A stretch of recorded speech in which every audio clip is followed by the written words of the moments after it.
បើសិនជាខ្សាច់របស់បងប្អូនឡើងក្រហមបែបនេះអញ្ចឹងមានន័យថាបងប្អូនដល់ពេលដកខ្សាច់ហើយតែបងប្អូនទាំងអស់គ្នាសម្រាប់បងប្អូនដែលកំពុងមានអាងហែកទឹកឬអាងស្ប៉ាហើយកំពុងប្រើប្រាស់នៅប្រភេទធុងចម្រោះប្រើខ្សាច់ឬយើងហៅថា sand filter បើសិនជាខ្សាច់របស់បងប្អូនឡើងក្រហមបែបនេះអញ្ចឹងមានន័យថាបងប្អូនដល់ពេលដកខ្សាច់ហើយសម្រាប់បងប្អូនមួយចំនួនដែលគាត់ចង់ដកខ្សាច់ហើយគាត់មានទីតាំងនៅឆ្ងាយពិបាករកជើងក្នុងការដកខ្សាច់ថ្ងៃនេះខ្ញុំនឹងមកបង្ហាញពីរបៀបដកខ្សាច់ងាយៗ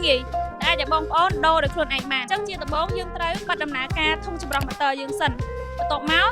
ធ្វើការដោះជាមួយនឹងក្បាលធុងចម្រោះរបស់យើងហើយនេះគឺជាសកម្មភាពក្រុមការងាររបស់យើងបង្ហាញពីរបៀបនិងក្នុងការដោះក្បាលធុងចម្រោះចេញអញ្ចឹងយើងដោះកលះកក្បាលធុងចម្រោះនេះគឺបានហើយបន្ទាប់ពីយើងដោះក្បាលធុងចម្រោះហើយយើងត្រូវបាចខ្សាច់ចាស់នៅក្នុងធុងចម្រោះនេះឲ្យអស់ហើយសម្អាតវាឲ្យស្អាតហើយនៅពេលដែលបងប្អូនទិញធុងចម្រោះទៅយើងនឹងមានបង្ហាញពីចំនួនខ្សាច់ដែលត្រូវប្រើប្រាស់នៅក្នុងធុងចម្រោះនេះហើយពេលដែលយើងសម្អាតស្អាតហើយដល់ពេលដែលយើងដាក់ខ្សាច់វិញពេលដែលបងប្អូនទិញធុងចម្រោះទៅនឹងឃើញតម្រងនេះមួយអញ្ចឹងក៏មិនទាន់ចោលទៅណាគឺយើងប្រើប្រាស់វាសម្រាប់ក្នុងការចាក់ខ្សាច់ចូលទៅក្នុងធុងចម្រោះ